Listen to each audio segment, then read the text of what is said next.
Halo teman-teman Wigois, kembali lagi di sini bersama aku Tata dan teman-teman aku ada Tasya dan Husna dalam acara We Talk Bincang-Bincang Santai. Nah, semoga teman-teman dalam keadaan sehat semua ya. Nah, pada hari ini kita ditemani juga nih oleh Kak Bintang dari Kitong Indonesia yang akan bercerita nih tentang usaha pengembangan UMKM di daerah Indonesia Timur dan juga akan memperkenalkan ke teman-teman apa sih Kitong Indonesia itu. Nah, mungkin Kak Bintang boleh memperkenalkan dirinya terlebih dahulu dari nama, asal, dan sebagai apa nih di Kitong Indonesia. Oke, pertama-tama terima kasih banyak teman-teman dari Wigois dan salam kenal semuanya. Nama saya Muhammad Bintang Rifani, silahkan panggil saya Bintang. Saya di Kitong Indonesia, merupakan salah satu pendiri, jadi saya co-founder dan juga saat ini diamanahkan sebagai CEO dari Kitong Indonesia, gitu. Dan asalnya sebetulnya saya dari Jawa Barat, dari Garut. Dulu waktu kuliah di mana, Kak? Oke, kuliah ya. Jadi kalau S1-nya saya ambil teknik industri di Universitas Katolik Parahyangan Bandung. Kemudian saya berkesempatan untuk melanjutkan sekolah di Chalmers University of Technology di Swedia. Ngambil jurusannya yang S1 teknik industri yang kemudian selanjutnya di Management Economics of Innovation. Gitu dari tahun 2018 dan sampai 2020, kemudian saya sekarang jadinya full time di Kitong Indonesia.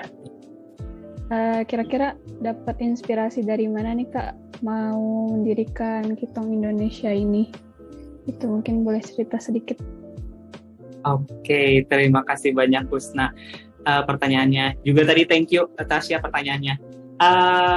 Mungkin aku cerita dulu untuk Kitong Indonesia itu apa kali ya. Jadi Kitong Indonesia ini adalah sebuah usaha sosial yang berfokus untuk pengembangan masyarakat, terutama masyarakat, tapi diutamakan pada generasi muda dan juga perempuan, terutama di daerah-daerah di Indonesia Timur. Gitu. Nah, fokus pengembangannya lebih ke entrepreneurship atau kewirausahaan. Gitu. Nah, kalau tadi Husna pertanyaannya inspirasinya dari mana gitu ya. Jadi dulu itu kita pendiri-pendiri dari Kitong Indonesia ini, kita adalah salah satu volunteer dari Yayasan Kitong Bisa. Nah, waktu itu kita sama-sama menjalankan proyek untuk membantu masyarakat-masyarakat di Indonesia Timur, terutama para pemuda dan pemudinya, supaya bisa lebih berkembang lagi gitu. Nah, dalam menjalankan pelatihan, waktu itu konsepnya adalah pelatihan, kita perlu asesmen dulu kan, jadi kita perlu lihat dulu keadaan di lapangan seperti apa. Nah, ternyata waktu itu yang kita temukan adalah bahwa pemuda-pemuda dan pemudi-pemudi ini gitu ya, generasi mudanya bingung gitu ketika nanti sudah lulus sekolah itu harus bekerja sebagai apa. Gitu. Rata-rata kalau kita tanya nanti setelah selesai sekolah mau jadi apa? PNS, rata-rata jawabannya PNS, kemudian ya polisi, ya itu bagian dari PNS juga, atau ya tidak bahkan tidak ada yang menjawab mau untuk menjadi seorang entrepreneur gitu atau pebisnis. Itu pasti selalu ya nanti lihat aja pekerjaannya apa gitu, di lowongan pekerjaan apa yang ada di daerah-daerah sekitarnya. Nah, waktu itu kita sempat menjalankan proyeknya itu di Pakpak, di Papua Barat ya. Nah, begitu. Jadi yang kita temukan seperti itu. Kemudian dari situ kita lihat ternyata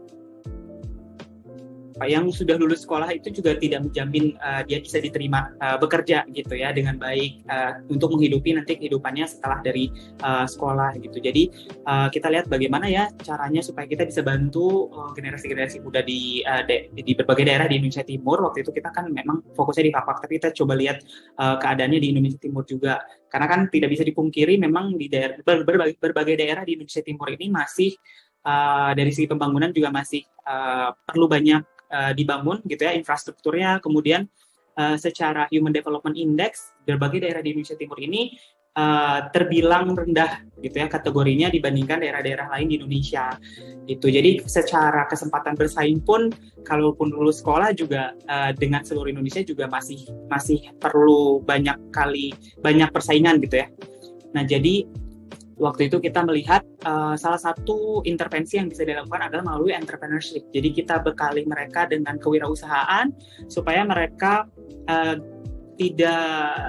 tidak melulu menunggu gitu ya, menunggu adanya lapangan pekerjaan, tapi dengan adanya entrepreneurial skills itu, kemampuan entrepreneurship itu setiap orang kan sebetulnya bisa menginisiasi sesuatu yang bisa dia kerjakan untuk bisa menghasilkan pendapatan untuk dirinya gitu. Setidaknya gitu ya, kalau memang cita-citanya mau menjadi PNS tidak apa-apa, tapi kan masalahnya tidak selalu ada lowongan gitu untuk menjadi PNS. Ketika dia lulus kuliah mungkin bisa jadi lagi banyak lowongannya, tapi kalau lagi nggak banyak ya berarti kan harus menunggu. Nah, masa tunggu ini pada akhirnya yang membuat angka penganggurannya jadi tinggi gitu. Nah, maka dari itu kita kasih kemampuan entrepreneurship. Harapannya walaupun memang punya cita-cita untuk menjadi PNS, tidak apa-apa sambil menunggu ya, sambil berkreasi gitu, mencoba berentrepreneurship gitu, dengan melihat potensi-potensi lokalnya itu ada apa saja gitu. Jadi tidak perlu hal-hal yang mempunyai banyak modal gitu ya untuk bisa membuat entrepreneurship, untuk membuat usaha, tapi juga bisa bermula dari apa saja yang memang bisa jadi potensi di daerah tersebut gitu. Jadi itu waktu itu inspirasinya dari situ, terus akhirnya kita melakukan kerjasama dengan beberapa institusi. Waktu itu dengan Politeknik Negeri Fakfak tahun 2017 kita sempat ada kolaborasi untuk melaksanakan pelatihan, dan memang di situ terlihat antusiasmenya banyak sekali gitu ya dari generasi budaya, terutama yang berada di level pendidikan diploma gitu maupun yang level SMA, itu mereka sangat tertarik sekali gitu untuk ikut pelatihan bisnis, mengetahui tentang bagaimana cara merancang bisnis gitu. Akhirnya kita mulailah rancang pelatihan tersebut gitu, di mana kita memberikan pembekalan kepada mereka tentang kemampuan entrepreneurship gitu ya, dari mulai sederhananya dari mulai finance gitu ya, gimana cara menghitung biaya-biayanya, kemudian sampai ke ide produk atau ide jasa apa yang perlu bisa di-initiate oleh mereka gitu. Nah, itu tahun 2017 kita statusnya masih volunteer waktu itu ya di Yayasan Kitung Bisa. Terus kemudian kita lihat sepertinya kalau memang kita mau concern terhadap hal ini, tidak bisa hanya satu kali waktu terus udah aja satu kali pelatihan terus udah selesai gitu. Karena kan yang namanya ketika kita observasi lagi setelah pelatihan itu juga mereka masih perlu dukungan lagi. Misal ada yang memang betul-betul tidak ada bantuan dana, seperti itu. Ada yang memang perlu ada pendampingan lebih lanjut setelah dari pelatihan. Maka dari itu kita lihat ya perlu hal yang lebih serius dari hanya sekedar pelatihan satu kali saja gitu. Jadi akhirnya dibentuklah namanya Kitung Indonesia. Waktu itu namanya Kitung Bisa Enterprise ya, masih sekarang udah namanya Kitung Indonesia. Jadi kita usaha sosial yang fokusnya untuk mengembangkan generasi muda di Indonesia Timur, tapi juga karena kita ke entrepreneurship, kita juga lihat ada UMKM ini sebagai tulang punggung perekonomian Indonesia ya, terutama di Indonesia Timur juga. Jadi kita juga mengarahkan target utama kita ke para UMKM yang ada di Indonesia Timur gitu. Jadilah Kitung Indonesia gitu, dari mulai tahun 2018 sampai sekarang tahun 2021, udah 3 tahun ya, alhamdulillah gitu. Jadi agak panjang nih jawabannya, mudah-mudahan bisa menjawab tadi ya pertanyaan dari Husna. Oke Kak, nah tadi menarik banget nih yang Kak Bintang sampein, dan aku pribadi melihat kesamaan loh Kak dari Wigois dan Kitung Indonesia gitu.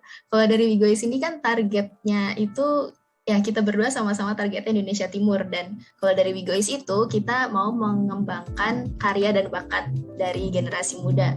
Sedangkan untuk Kitung Indonesia ingin mengembangkan dari sisi entrepreneurship-nya nih. Nah, menurut Kak Bintang, kenapa sih poin entrepreneurship yang dikembangkan? Maksudnya apa yang membuat entrepreneurship ini penting sekali di generasi muda, terutama di Indonesia Timur sendiri? Begitu Kak, boleh dijawab. Terima kasih. Oke, thank you Tata pertanyaannya. Kalau ngomongin entrepreneurship, sebetulnya mungkin pandangan orang, saya kan kalau orang-orang yang mau belajar entrepreneurship gitu ya, rata-rata punya pandangan bahwa harus ngambil jurusan manajemen dulu, harus ngambil jurusan ekonomi dulu. Padahal namanya entrepreneurship itu ya sebuah skill, sebuah kemampuan gitu.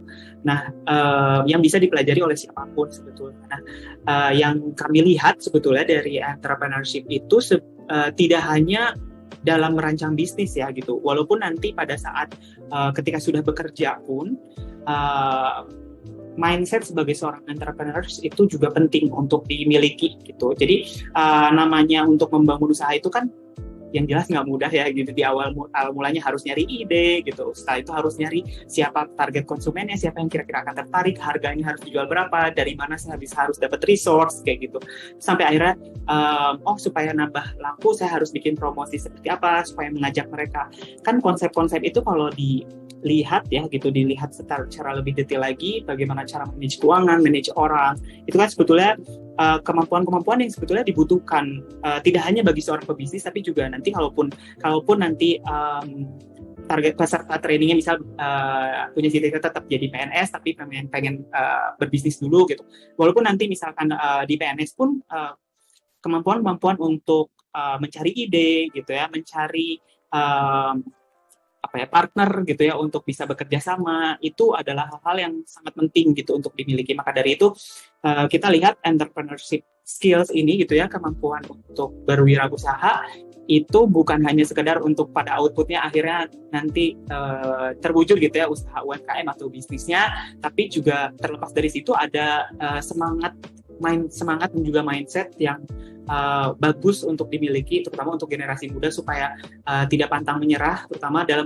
menghadapi setiap keadaan ya, terutama kalau kita bilang di Indonesia Timur memang secara kondisi situasi juga berbeda sekali dengan daerah-daerah lain di Indonesia, secara akses gitu ya, secara kemudian infrastruktur, situasinya sangat berbeda dengan berbagai macam tantangannya yang ada. Itu kemampuan entrepreneurship ini diharapkan bisa jadi jalan keluar gitu ya untuk generasi mudanya bisa melihat, saya bisa melakukan apa di balik keterbatasan ini gitu. Itu sih yang kita lihat gitu ya, entrepreneurship walaupun kelihatannya memang hanya untuk bikin bisnis nih, tapi sebetulnya mindset yang dimiliki seorang wirausahawan atau wirausahawati itu sangat penting untuk dimiliki dimanapun konteksnya, mau sebagai pekerja maupun pebisnis seperti itu. Jadi kita mulai fokus lebih banyak ke entrepreneurship.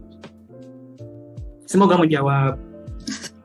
Iya Kak, makasih banget jawabannya. Benar-benar membuka pikiran juga sih Kak. Maksudnya emang benar banget tadi yang Kak Bintang bilang kalau entrepreneurship itu nggak cuma sekedar membangun bisnis, tapi juga mengubah dan membangun mindset dari diri kita masing-masing gitu. Nah, kalau boleh tahu nih Kak, tadi kan Kakak cerita ya kalau misalkan Kita Indonesia ini udah berjalan 3 tahun gitu. Nah, dari 3 tahun tersebut ada kegiatan apa aja sih Kak di Kita Indonesia gitu? Boleh diceritain Kak? Oke, thank you. Ketika kita mendirikan Kita Indonesia, kita memang berawal dari memberikan pendidikan ya, jadi edukasi dan juga training gitu ya untuk entrepreneurial skills.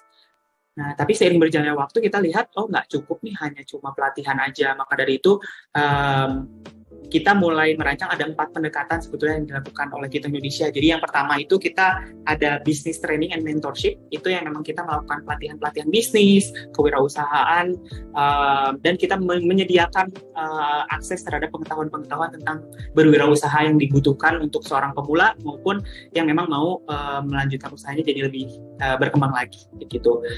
Itu yang pertama dari business training and mentorship. Kemudian yang kedua itu kita ada product development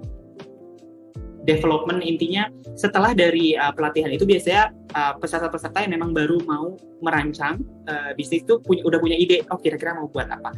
Nah ternyata ketika sudah selesai pelatihan, implementasinya juga nggak mudah nih, ternyata harus dikembangkan lagi produknya supaya bisa lebih menarik di mata pasar gitu, pengembangan produk. Nah contohnya kita bantu dari segi brandingnya, terus kita bantu dari segi kemasannya harus seperti apa, terus nanti promosinya harus bagaimana gitu. Jadi ada pendampingan lebih lagi gitu ya, lebih fokus ke product development-nya. Terus setelah itu yang ketiga itu ada access to finance. Nah tidak bisa dipungkiri memang untuk bisa berwirausaha juga, mendirikan sebuah usaha itu juga butuh modal awal. Nah, tapi ini memang yang yang baru mau mulai berwirausaha itu kebingungan gitu ya, di awal mulanya harus mulai cari modal di mana. Nah, di sini kita coba memberikan akses setidaknya, walaupun kita Indonesia kan masih baby ya, masih kecil gitu ya organisasinya, usahanya masih kecil, tidak bisa serta-merta langsung memberikan modal yang cukup gitu ya untuk para target generasi mudanya di Indonesia Timur sini. Tapi setidaknya kita bisa menghubungkan mereka dengan institusi tertentu, entah itu dari BUMN, entah itu dari government atau pemerintah, atau mungkin non-profit lainnya yang memang bisa memberikan akses pendanaan kepada mereka. Nah, ini yang mungkin mereka belum tahu gitu ya, apa yang baru memulai usaha belum tahu bahwa ada akses pendanaan seperti itu. Kalau misalkan dari UKM, usaha kecil gitu, ada juga bantuan dari pemerintah, dari Kementerian Koperasi dan UKM. Namun memang persyaratan dan detailnya itu yang memang perlu kita bantu untuk dampingi gitu. Itu access to finance. Jadi kita coba bantu. Mungkin memang nggak bisa semuanya, tapi ya kira-kira yang memenuhi syarat siapa saja, setidaknya kita bisa kasih akses pengetahuan lah ke mereka bahwa ada pendanaan yang bisa mereka akses gitu untuk memulai bisnis. Dan yang keempat, ternyata ketika sudah produknya jadi gitu ya, udah dapat pendanaan, udah bagus nih produknya. Kalau dipasarkan hanya di Indonesia Timur saja, contohnya hanya di Papua saja atau hanya di Maluku saja, produknya itu kurang laris gitu. Jadi salah satu pendekatan lainnya yang kita lakukan adalah access to market. Jadi kita coba bantu, kamu udah punya produk, kita coba produknya udah mencapai standar tertentu, kita coba bantu untuk tingkatkan lagi nih pasarnya gitu. Pasar-pasarnya yang kita tuju sebetulnya dari seluruh Indonesia. Jadi supaya bisa produk-produk lokal dari Indonesia Timur ini bisa ke seluruh Indonesia, terlepas dari tantangan logistik ya dari Indonesia Timur.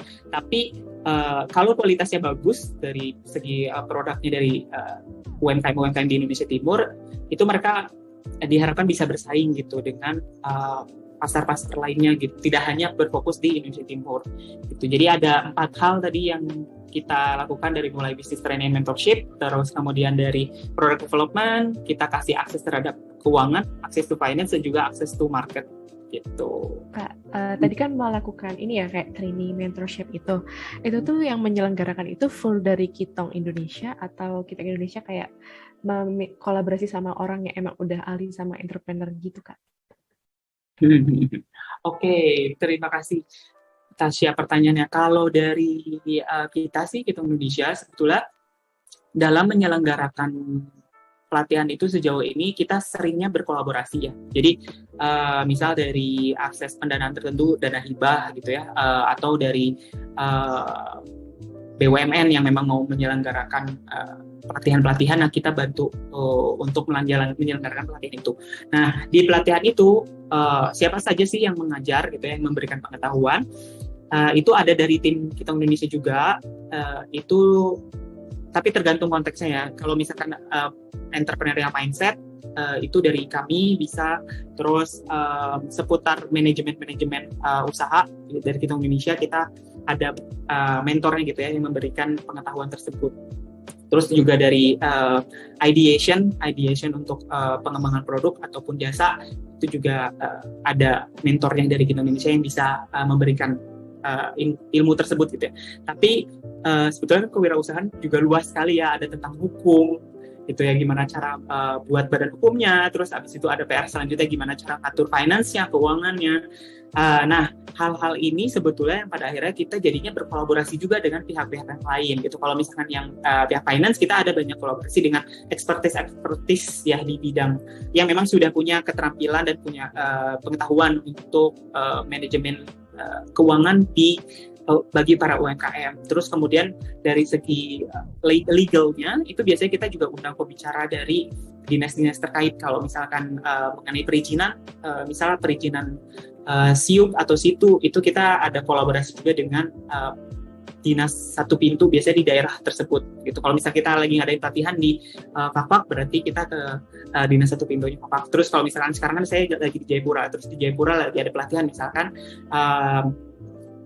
ya pelatihan kewirausahaan itu kita berkolaborasi juga dengan Dinas Pelayanan Terpadu Satu Pintu PTSP di Jayapura.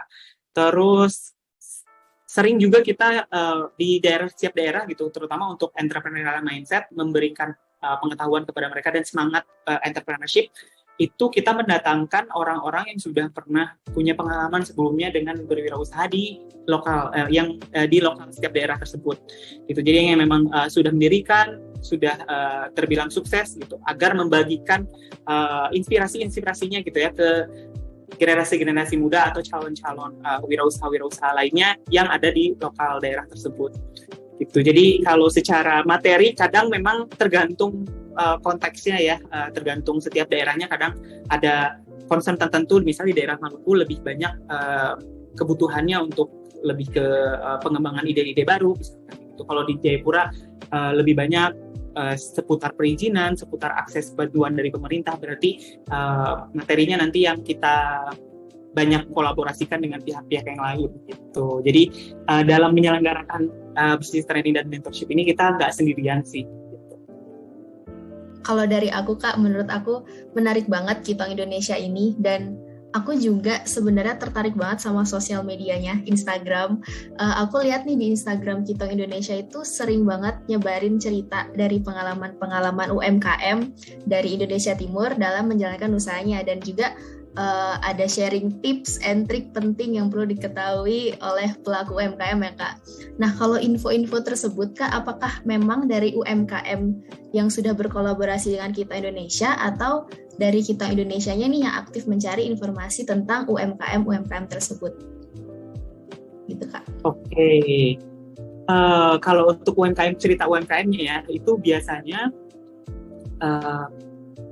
dalam setiap satu kegiatan gitu, itu kita coba lihat nih, UMKM mana nih yang punya cerita unik yang memang bisa kita angkat untuk kita bagikan ke lebih banyak lagi orang-orang supaya tahu nih ceritanya gitu.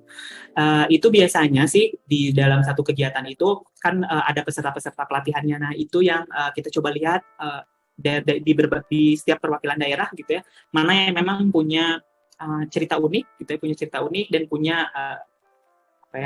punya semangat untuk membagikan gitu ya, untuk membagikan pengalamannya gitu, karena kan nggak semuanya juga terbuka untuk bercerita gitu ya.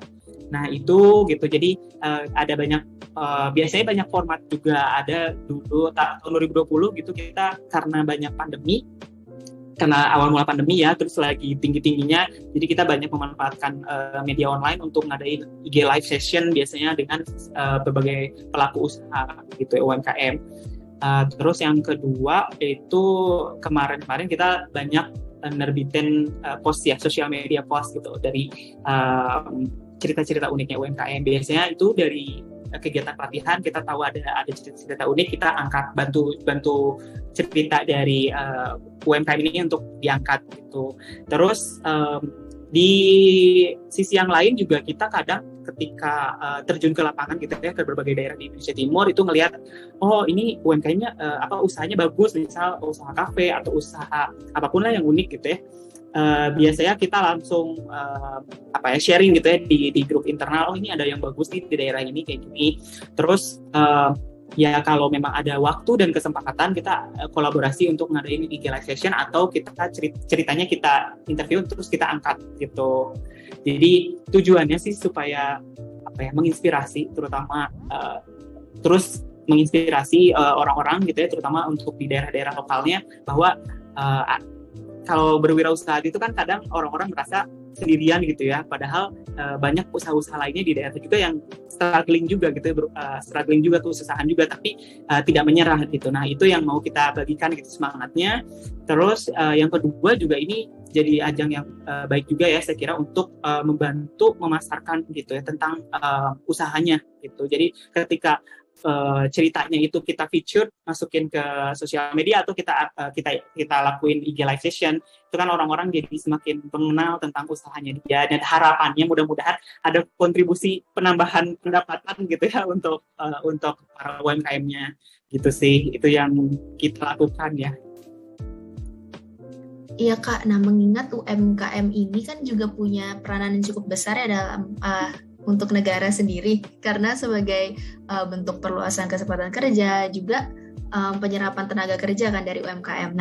Nah, selain pelatihan-pelatihan tadi dengan UMKM, apakah Kitong Indonesia ini juga pernah bekerja sama dengan pemerintah atau institusi sekolah untuk menyebarkan edukasi tentang wirausahaan ini?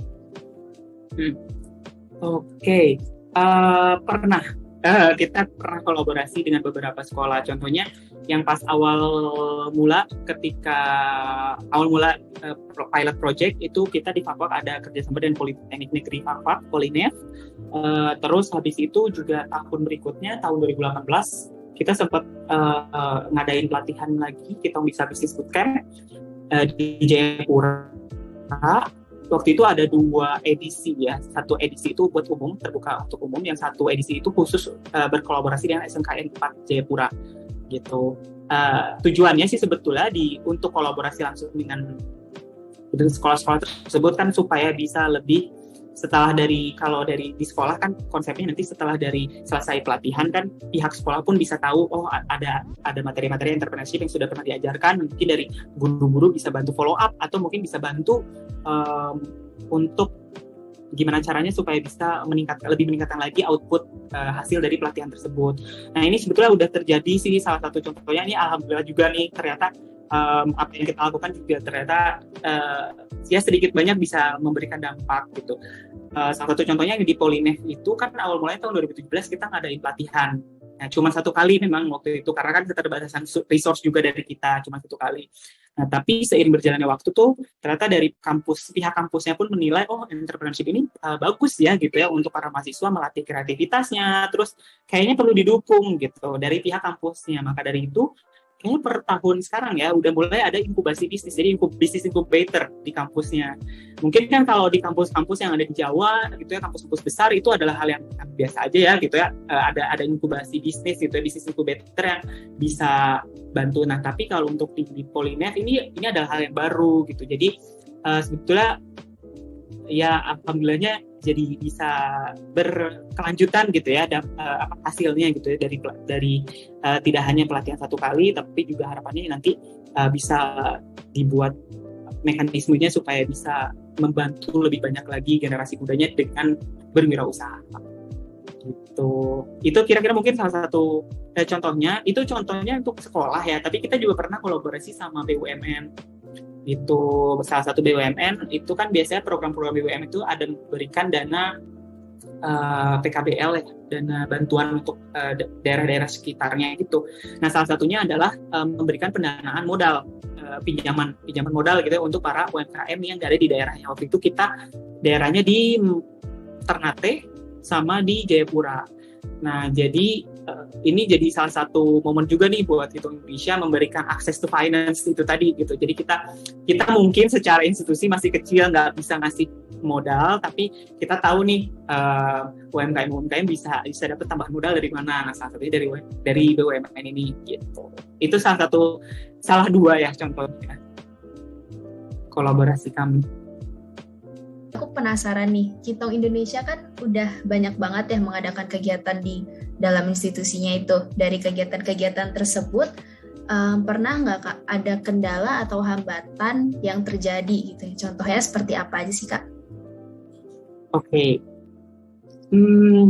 Kendala atau hambatan mungkin dari paling awal ya. Ketika kita ada ide untuk pelatihan, dulu kan kita statusnya masih volunteer, terus masih ada fleksibilitas untuk bisa kita yang terjun langsung. Tapi dalam beberapa kegiatan tertentu ada kalanya kita juga nggak bisa. Misal contohnya saya kan aslinya juga bukan dari Indonesia Timur sebetulnya. Terus co-founder yang lain ada Kak Ipung, Kak Koiron dan juga Kak Iwan itu juga bukan berbasis dari Indonesia Timur. Sehingga ada kalanya ketika kita sudah ada ide untuk merancang satu program tertentu, itu kitanya yang terkendala, apalagi pas tahun 2020 kemarin itu travel restriction, kita nggak bisa kemana-mana. Akhirnya ya memang salah satu kunci ini mungkin aku juga jadi sharing ya, salah satu kunci kalau kita mau mengadain berbagai macam kegiatan atau pelatihan untuk memberdayakan masyarakat di daerah yang mungkin memang bukan basis di mana kita bekerja gitu, itu tentu kita butuh sumber daya talenta lokal yang memang bisa kita rekrut untuk jadi bagian dari tim. Nah, ini salah satu tantangannya waktu itu kan kitanya yang nggak bisa secara terbatas lah secara resource, waktu, tenaga untuk bisa hadir ada di lapangan. Maka dari itu salah satu solusinya ya kita memberikan opportunity gitu ya, kesempatan bekerja untuk talenta-talenta lokal yang memang punya minat untuk bekerja bersama kita gitu. Nah ya alhamdulillahnya dengan begini kan sebetulnya kita juga jadi memberikan lapangan pekerjaan juga secara tersendiri gitu ya, secara institusi Kitong Indonesia memberikan lapangan pekerjaan juga untuk masyarakat yang ada di Indonesia Timur gitu. Itu salah satu tantangannya dan ya alhamdulillahnya sejauh ini kita jadinya punya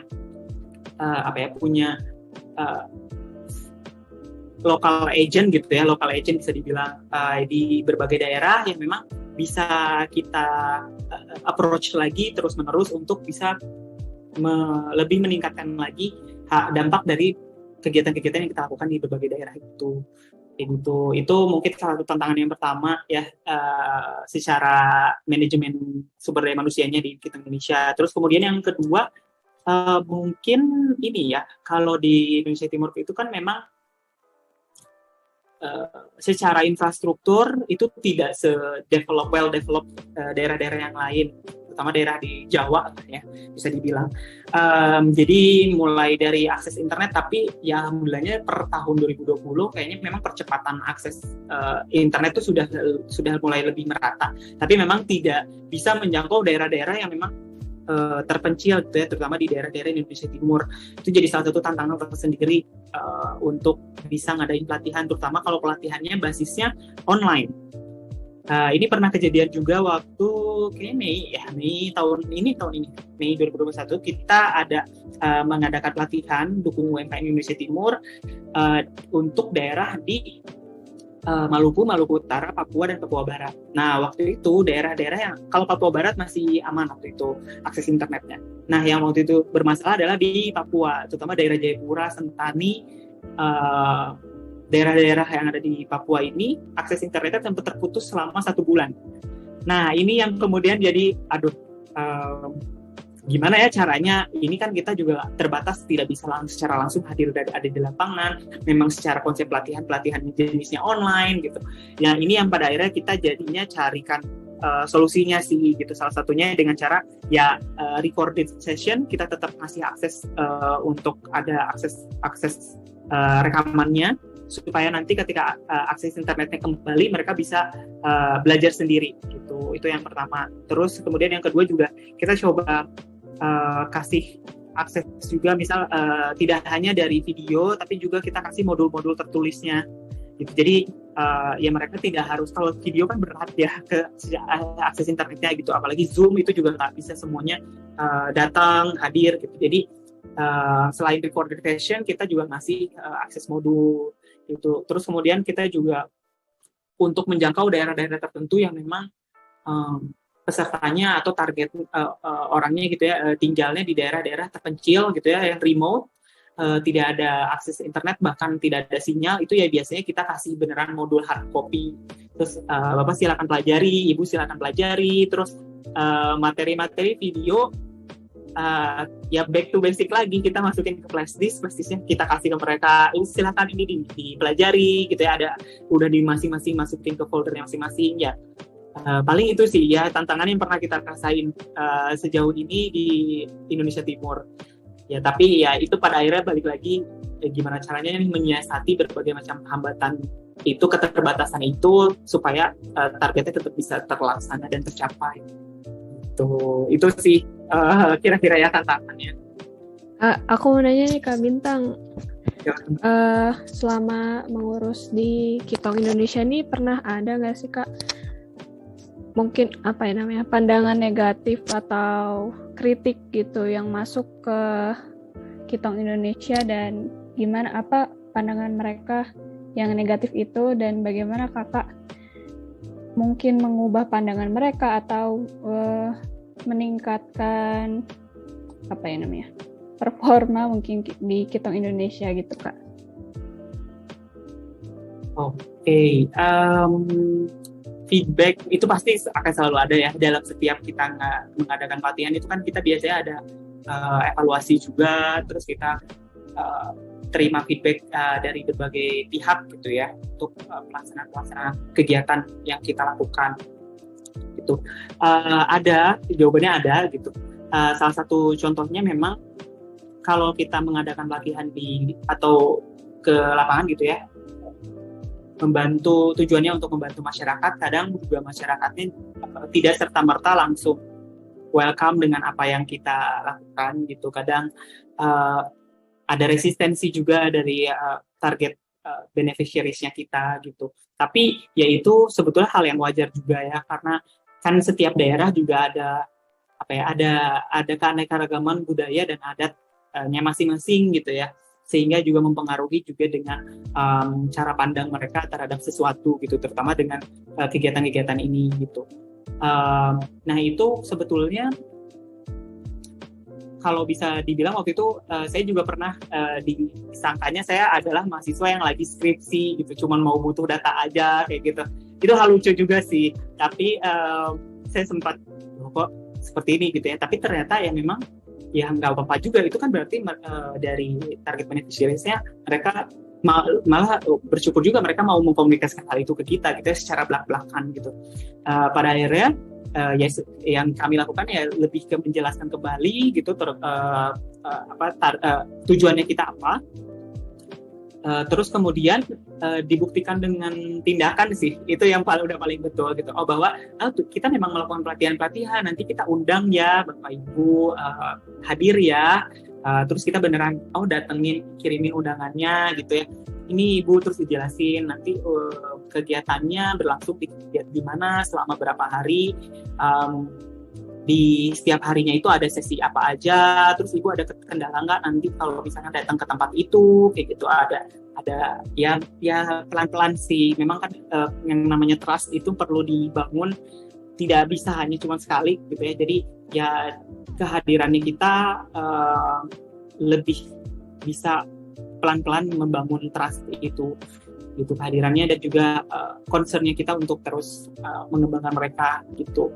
Nah memang kalau dari keterbatasan geografis gitu ya, kita nggak bisa ke seluruh daerah di Indonesia Timur. Maka dari itu kita ada basis WhatsApp group K-Talk Community. Jadi kan di setiap daerah itu ada K-Talk Community yang kita bangun, ada WhatsApp grupnya. Nah di setiap grup itu yang kita tetap kasih akses, setidaknya kita kasih akses informasi, kalau ada pelatihan gratis silahkan ikut gitu ya. Kalau ada pelatihan, selain pelatihan, kalau misalkan ada akses dana bantuan misalkan, silahkan, ini ada informasinya, kita juga share gitu. Paling ya kayak gitu sih, pelan-pelan berbagai macam pandangan negatif gitu ya, atau feedback yang kita terima, ya pelan-pelan kita buktikan lewat action-nya kita gitu. Aku baru join nih, jadi mungkin aku juga udah lihat Instagram kita Indonesia, terus aku tertarik banget sama idenya, gimana ada satu komunitas yang mengempower UMKM, terutama UMKM dari Timur Indonesia. Mungkin aku lebih pengen lebih tahu perspektif dari Kitong Indonesia terhadap kondisi atau situasi, atau bisa dibilang kayak performa UMKM di Indonesia Timur saat ini itu menurut Kitong Indonesia ya, secara overall, entah itu profit kah atau ya apapun itu, bagus kah atau masih perlu ada improvement, atau kita harus kerja lebih keras lagi, Kitong Indonesia harus bersatu lebih kuat lagi untuk memajukan UMKM dari Timur. Aku mungkin pengen lebih tahu itunya dulu, baru nanti ada mungkin pertanyaan-pertanyaan baru muncul dari perspektif Kitong Indonesianya, UMKM dari Timur Indonesia, performanya sekarang kayak gimana? Gitu sih Kak. Thank you. Oke, terima kasih banyak David, pertanyaannya bagus sekali ya. Jadi kalau di Indonesia Timur, kami kan juga memang belum bisa menjangkau seluruh daerah di Indonesia Timur. Kalau bisa dibilang kan Indonesia Timur termasuk Kepulauan Maluku, Maluku Utara juga masuk, terus Papua Barat, terus habis itu juga sebagian dari Nusa Tenggara juga masuk Indonesia Timur. Kita belum bisa menjangkau sebanyak itu kalau untuk pelatihannya, tapi kalau untuk sempat kita ada program yang lain, kita sempat menjangkau beberapa daerah tersebut. Nah, kalau melihat dari situasi dari UMKM yang sudah pernah kita lakukan, kita pernah menjangkau, kalau boleh dibilang, yang untuk UMKM berarti kita menjangkaunya di Maluku Utara,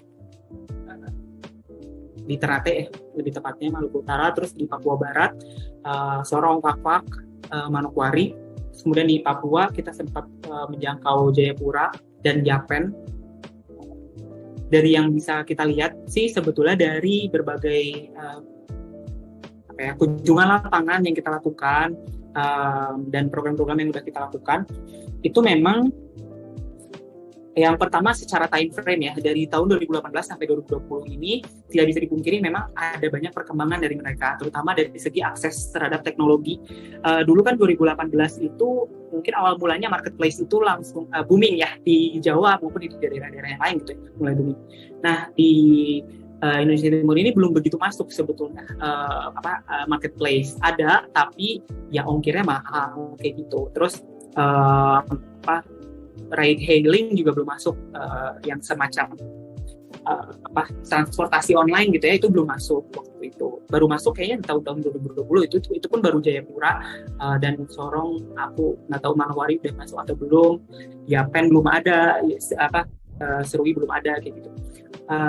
Jadi secara akses itu berbeda gitu, situasinya dengan yang ada di Jawa atau berbagai daerah lainnya di Indonesia itu, karena perkembangannya berbeda.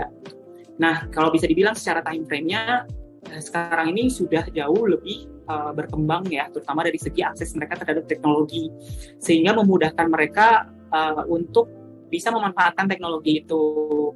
Mulai dari contohnya restoran-restoran atau UMKM lokal yang menjual makanan daerah gitu ya.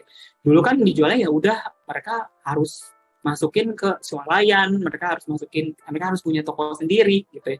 Nah sekarang ini banyak yang pada akhirnya juga nggak harus buka toko sendiri, tinggal oke, saya tinggal fokus ke produksi, saya tinggal manfaatkan teknologi yang udah ada, marketplace ataupun apapun itu, terlepas dari harga ongkirnya mahal. Misalkan kalau di luar dikirim keluar dari Indonesia Timur kan memang butuh biaya lebih tinggi gitu.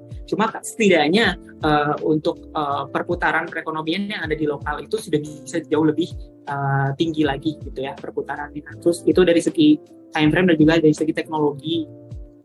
Terus kalau dibilang berkembang gitu ya, entrepreneurship dan UMKM-nya. Tapi setelah kami lihat juga sebetulnya sejauh ini pengembangan UMKM itu benar-benar tergantung dari playernya siapa. Jadi who's the man behind the UMKM gitu, siapa orang the man atau women di balik UMKM itu. Karena tidak bisa dipungkiri semangat entrepreneurship itu pada akhirnya balik lagi ke diri masing-masing gitu ya. Jadi ada UMKM yang memang sangat berkembang. Salah satu contohnya itu mungkin teman-teman bisa searching juga, namanya Moi Papua. Itu udah berkembang sekali gitu ya. Dari mulai dulu kita Moi Papua pernah ikut juga di salah satu pelatihan bootcampnya kita tahun 2019 di Sorong. Nah sekarang ini sudah jauh berkembang gitu, dan malah kita juga yang jadi belajar dari mereka. Oh iya ternyata seperti ini ya melakukan bisnis yang bisa jauh lebih berkembang lagi kayak gitu. Itu bisa dibilang memang mesti kembali lagi ke personal masing-masing ya. UMKM-nya apakah punya semangat entrepreneurship yang baik atau belum kayak gitu. Dan kalaupun belum, tugasnya kita Indonesia kan memang berarti kita harus giving the access kepada mereka, untuk ekosistem lah kepada mereka. Tujuannya, visinya kita Indonesia kan memang untuk mewujudkan ekosistem kewirausahaan yang berkelanjutan. Nah, ekosistemnya apa saja? Penyedia dana, terus kemudian dari komunitas gitu ya, komunitas untuk bisa saling berbagi nih antara pelaku usaha kayak gitu. Jadi kalau bisa dibilang kondisinya sejauh ini sudah berkembang pesat ya gitu ya, jauh lebih baik mulai dari 2018 sampai 2020 sekarang. Kemudian kalau dibandingkan dengan daerah-daerah lain, produk-produknya memang masih perlu dikembangkan ya. Perlu dikembangkan, terus perlu ditingkatkan lagi kualitasnya, tapi bukan berarti tidak bisa bersaing ya, belum bisa bersaing. Tapi pada akhirnya ini yang memang perlu kita coba cari solusinya, ini terutama untuk dari segi logistik atau biaya logistik ya, karena kan kalau mau dikirim sama-sama disandingkan nih di marketplace, ada sama-sama contohnya produknya kopi deh, kita kan kita Indonesia juga lagi fokus ke ngembangin produk-produk lokal nih, salah satunya potensi yang ada di Indonesia Timur ini kopi. Kopi dari Indonesia Timur kalau dibandingkan dengan kopi dari daerah lainnya gitu ya, secara harga terutama kalau di Papua, dari Papua itu kan udah tinggi sendiri gitu, padahal secara jenis kok kayaknya sama gitu ya dengan yang lain. Nah, ini yang memang pada akhirnya jadi tantangan lagi nih untuk UMKM terutama di Indonesia Timur gitu ya. Secara produk persaingannya dengan daerah-daerah lain itu harga tidak bisa serendah dari yang lain, karena kan terutama di sini untuk dapat resource-nya juga nggak mudah, terus habis itu logistiknya juga nggak mudah kayak gitu, udah tinggi sendiri gitu. Nah, itu memang yang jadi tantangan di UMKM di Indonesia Timur. Tapi yang mudah-mudahan kan banyak sekali program pemerintah ya, terutama kalau untuk logistik juga ada program kapal laut gitu ya, tol laut gitu ya, yang dirancang sama pemerintah. Nah, itu memang hal-hal seperti ini juga yang kemudian dari Kitong Indonesia juga kita perlu aware supaya bisa bersinergi gitu, supaya kita nggak kerja sendiri juga gitu, karena kalau Kitong Indonesia yang semua mencoba membantu ya, kita juga susah gitu ya kalau mau memberikan dampak yang luas. Maka dari itu kita sambil lihat juga potensi-potensi yang ada yang dilakukan bersama dengan pemerintah seperti apa. Paling seperti itu sih perspektifnya gitu ya. Tapi UMKM di Indonesia Timur ini sudah jauh lebih berkembang. Terus banyak produk-produk unik sebetulnya dari Indonesia Timur yang memang produk-produk khas di setiap kota itu juga banyak gitu. Jadi kalau terus juga tidak hanya produk tapi juga jasa. Kalau misalkan nanti mudah-mudahan ya 2021-2022 tourism sudah bisa lebih dibuka lagi gitu, teman-teman coba main ke daerah-daerah Indonesia Timur, itu juga potensi pariwisatanya sangat tinggi sekali berbagai daerah di Indonesia Timur, dan banyak UMKM lokal gitu yang kemudian memberikan inovasi dari segi produk maupun jasanya gitu. Paling itu sih mungkin dari kami, mudah-mudahan menjawab ya David. Ya, terima kasih Kak Bintang. Aku tanggapan dari jawaban tadi sangat super duper ya, ngelihat dan udah tahu kondisi real UMKM di Indonesia Timur itu seperti apa. Dan mungkin lebih ke benar tadi yang kayak Kak Bintang bilang, lebih ke player, the man behind the UMKM-nya itu, yang ngeran siapa, terus apakah mereka punya jiwa entrepreneurship yang tadi kayak Kak Bintang bilang. Mungkin aku ada satu follow up question lagi, satu aja, mengenai tadi Kak Bintang ngomongin soal sinergi ya. Sinergi ini yang dimaksud itu sinergi antara Kitong Indonesia dan UMKM dan pemerintah, atau hanya UMKM dan pemerintah aja? Atau tiga unsur? Oke, terima kasih. Kalau sinerginya tentunya yang diharapkan semakin banyak aktor ya, tidak hanya Kitong Indonesia sama UMKM, tapi juga Kitong Indonesia, UMKM, the government, terus academics juga gitu. Kalau dengan akademis kan salah satu tadi contohnya dengan kita kerjasama dengan Polinef dan juga SMKN, kita udah pernah gitu.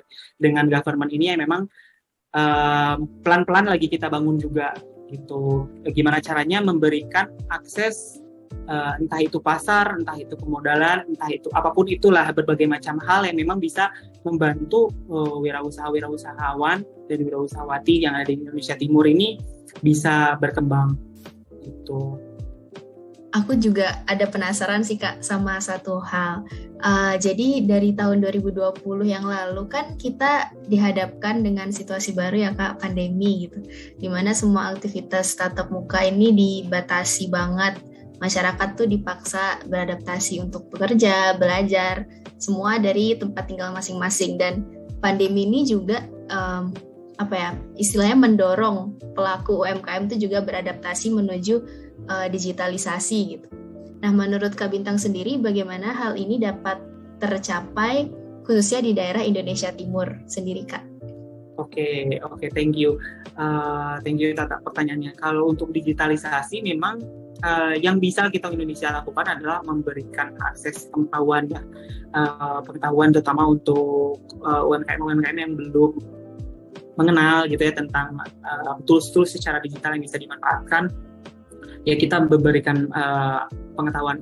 Kalaupun memang secara expertise kita juga tidak punya kapabilitas untuk memberikan pelatihan yang resmi, ya berarti tugas kita Indonesia untuk kemudian berkolaborasi dengan pihak-pihak lainnya untuk bisa memberikan akses pengetahuan lebih gitu ya, untuk bisa mendorong laju digitalisasi UMKM gitu. Nah, kalau teman-teman searching sih di marketplace sudah lumayan banyak ya, terutama untuk jumlahnya. Kalau misalkan lihat aja misal cari produk apa, terus filter by base-nya, contohnya Papua Barat atau contoh Ternate Maluku misalnya gitu. Itu udah mulai lumayan banyak gitu produk-produknya yang mereka tampilkan gitu ya, dan itu kabar baik gitu sebetulnya, karena biasanya sebetulnya kalau dari UMKM yang udah punya produk gitu ya, udah lama, itu justru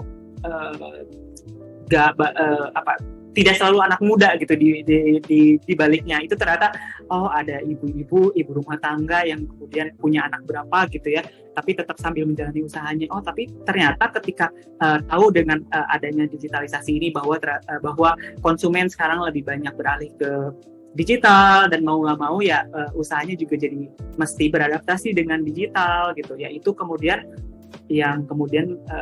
balik lagi gitu ya, kalau misalkan orangnya semangat, ternyata regardless dia misalkan bukan generasi alpha yang mengerti tentang teknologi gitu ya, tapi mau untuk belajar. Nah, itu yang menjadi kabar baik sebetulnya untuk digitalisasi yang ada di Indonesia Timur ya, bahwa orang-orangnya juga udah terbuka untuk mau memanfaatkan teknologi.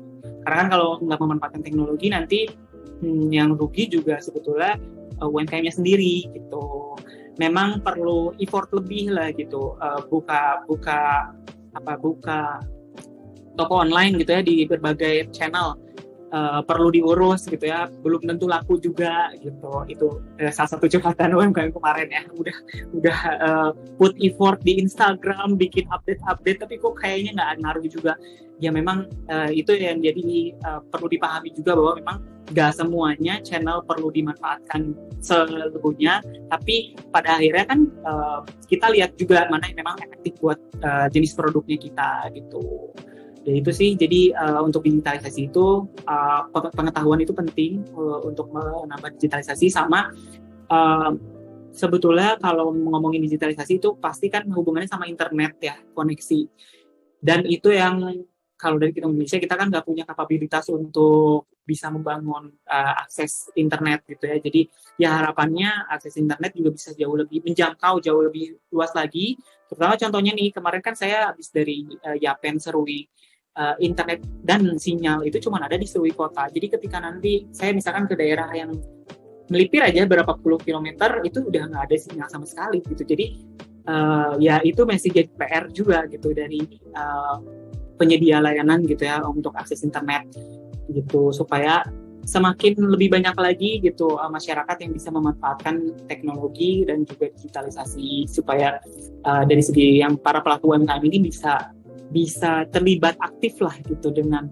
perkembangan yang ada gitu. Secara device, smartphone itu udah semua orang hampir pakai ya gitu.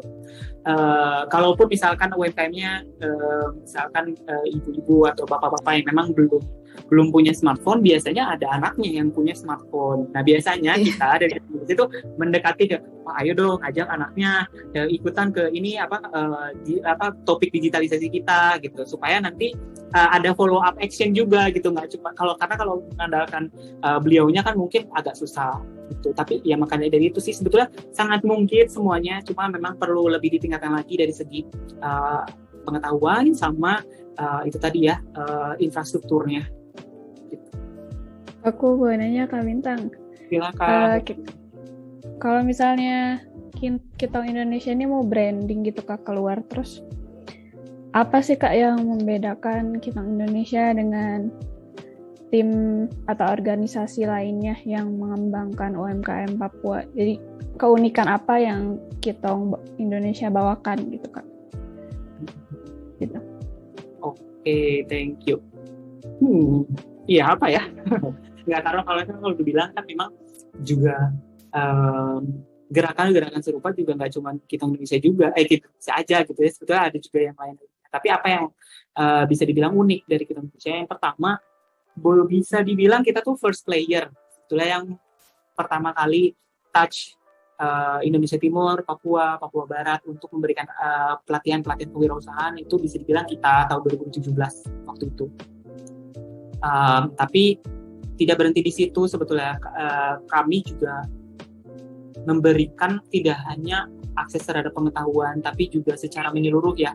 Jadi kalau memang tujuannya kita kan membuat ekosistem itu kan tidak bisa hanya satu aspek aja, misalnya dari segi pendidikan dan pengetahuannya, tapi juga kita harus memberikan yaitu tadi pendampingan gitu ya untuk pengembangan produk atau jasanya. Terus habis itu juga ada resource di situ berupa uang gitu ya yang perlu kita provide, walaupun secara kita Indonesia secara lembaga belum bisa sampai sejauh ini. Mudah-mudahan sih tahun ini udah bisa ya. Terus ya kita setidaknya memberikan akses lah gitu untuk terhadap untuk UMKM terhadap akses pendanaan. Terus kemudian ya ini sih yang membedakan kita Indonesia ini sekarang kan kita lagi, kalau teman-teman lihat gitu ya di media sosial kita Indonesia itu oke, media sosialnya Instagram kita ceritain tentang kegiatan-kegiatan kita. Tapi kalau lihat di linknya Instagram itu kan ada link bio, di bio itu ada linknya. Kita ini ada menggarap toko online Kitong Indonesia, di mana di situ kalau teman-teman lihat itu juga produk-produk dari Indonesia Timur, asalnya dari Indonesia Timur gitu ya, bahannya semua dari Indonesia Timur. Kita bantu untuk kita rebranding, kita bantu pasarkan gitu. Jadi bisa dibilang one stop action gitu ya. Jadi semuanya dari mulai memberikan pengetahuan, mendampingi mereka, terus kemudian memberikan akses pendanaan sampai ke kamu udah punya produk, udah bagus, let's sell it together gitu. Tentunya memang kan nanti perlu ada pembicaraan lebih lanjut lagi, benefit untuk Indonesia apa, benefit untuk kamu apa, UMKM-nya kayak gitu.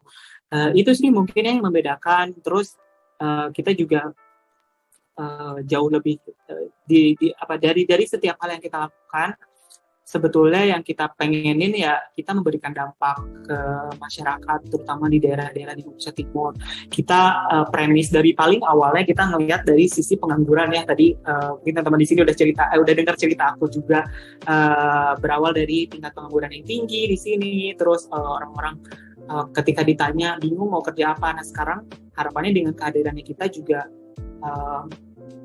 memberikan pengetahuan dan akses kepada mereka bahwa pekerjaan itu juga tidak hanya kita harus melamar pekerjaan, tapi kita juga bisa menciptakan pekerjaan itu sendiri dengan berwirausaha.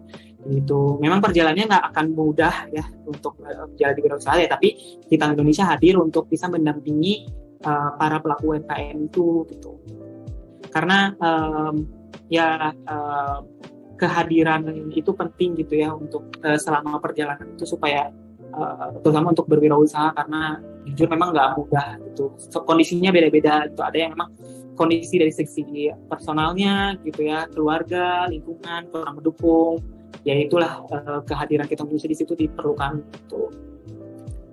Itu sih mungkin ya, mudah-mudahan itu cukup membedakan gitu dibanding yang lain. Tapi ya harapannya terlepas dari organisasi-organisasi yang lain yang serupa, sebetulnya kami dari Kitong Indonesia sangat mensyukuri hal itu, karena itu berarti kan dampaknya bisa jadi lebih luas lagi gitu ya.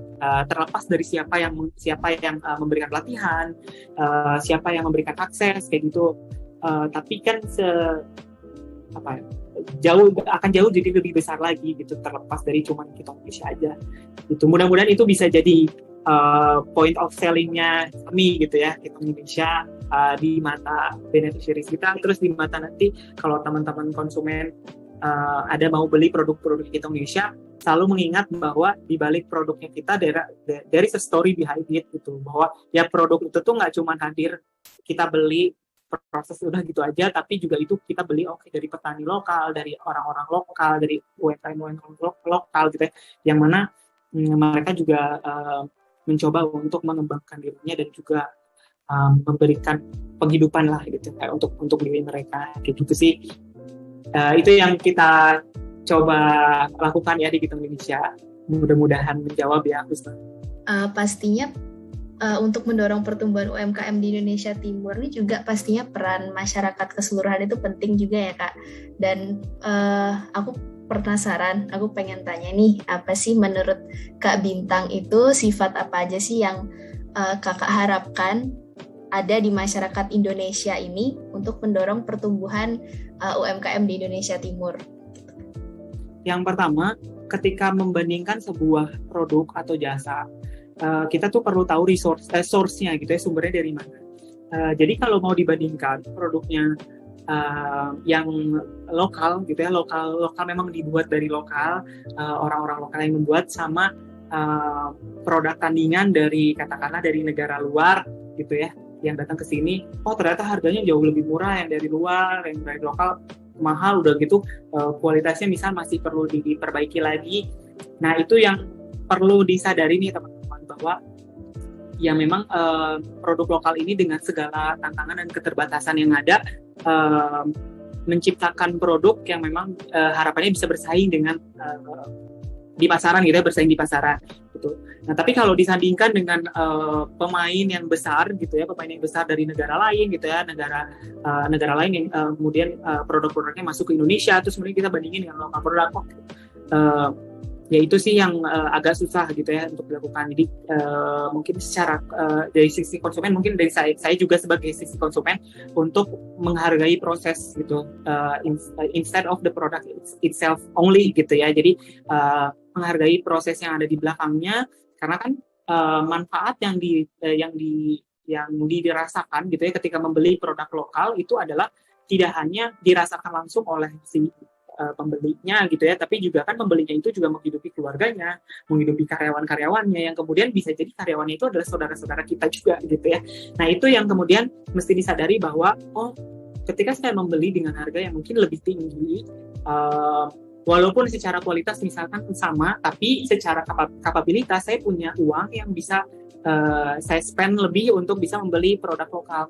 Ya mending pilih produk lokal karena manfaatnya bisa jauh lebih dirasakan gitu. Karena kan kalau produk-produk yang dari luar, paling yang memang merasakan ya memang orang-orang yang memang terlibat langsung dengan proses pengiriman, pembelian yang dari luar negeri kayak gitu. Itu secara konsumennya dari lokal. Jadi ketika kita melihat produk atau jasa tertentu ya membandingkan yang lokal dengan yang dari luar negeri, ya kadang nggak bisa sepadan gitu ya, karena ada proses dan juga ada makna cerita di balik itu. Itu yang memang kadang jadi tantangan ya. Kadang nih harga nih mau sih beli produk lokal, tapi harganya kok mahal banget. Nah itu sih yang perlu disadari. Tidak bisa dipungkiri juga, karena kan konsumen perlunya maunya yang kalau bisa harganya serendah-rendahnya gitu ya. Nah tapi kan perlu dilihat juga bahwa kenapa sih gitu ya UMKM ini harganya lebih tinggi. Ya jelas karena UMKM itu skala produksinya juga masih kecil gitu, belum bisa banyak. Sedangkan kalau yang dari luar kan skala produksinya udah skala global gitu, itu udah berbeda gitu. Itu tapi memang tidak bisa dipaksakan juga, karena kan setiap kondisi setiap orang itu ya bisa dibilang privilege-nya berbeda-beda ya, secara ekonomi kemampuan membelinya berbeda-beda ya, tapi tidak bisa dipaksakan. Tapi yang bisa saya bilang di sini, kalau kita punya rezeki lebih gitu ya, budget lebih untuk bisa spending, mau produk lokal atau mau produk dari luar negeri, let's buy the local products gitu, karena ya dengan produk lokal itu percayalah itu ngebantu masyarakat langsung gitu. Produk lokal itu yang pertama gitu ya, kepada seluruh pembeli ya yang dari Indonesia. Terus kemudian yang kedua, kalau khususnya untuk daerah di Indonesia Timur, kalau dibandingkan lagi nih produknya misalkan di marketplace, kok mahal banget gitu ya yang di Timur, yang memang perlu disadari yang pertama dari logistik cost yang tinggi kayak gitu. Terus kalau bisa dilihat gitu ya, mungkin kita juga perlu memperluas cara pandang, kacamata pandangan kita juga bahwa biaya hidup di setiap daerah itu nggak sama gitu. Jadi kenapa coba lihat aja kalau misalkan ini produknya kok agak lebih mahal, dia dari mana sih asalnya gitu. Misalnya dari daerah X gitu, terus dilihat dari daerah X itu memang biaya hidupnya lebih tinggi ya gitu. Jadi kalaupun harganya lebih tinggi, itu pasti ada pertimbangan gitu. Yang namanya pebisnis itu atau seorang entrepreneur itu pasti kan pengennya produknya laku juga. Produknya laku kan kalau secara harga harusnya bersaing. Tapi kenapa nih harganya tetap tinggi gitu? Nah, itu pasti ada alasan-alasan di balik itu. Bisa jadi memang karena di daerah tersebut juga aksesnya resource-nya belum bisa seterbuka di daerah-daerah yang lain gitu. Terutama kalau di daerah Indonesia Timur kan contohnya ya di sini kemarin kita ada produk, kita sempat mendampingi UMKM tempurung kelapa.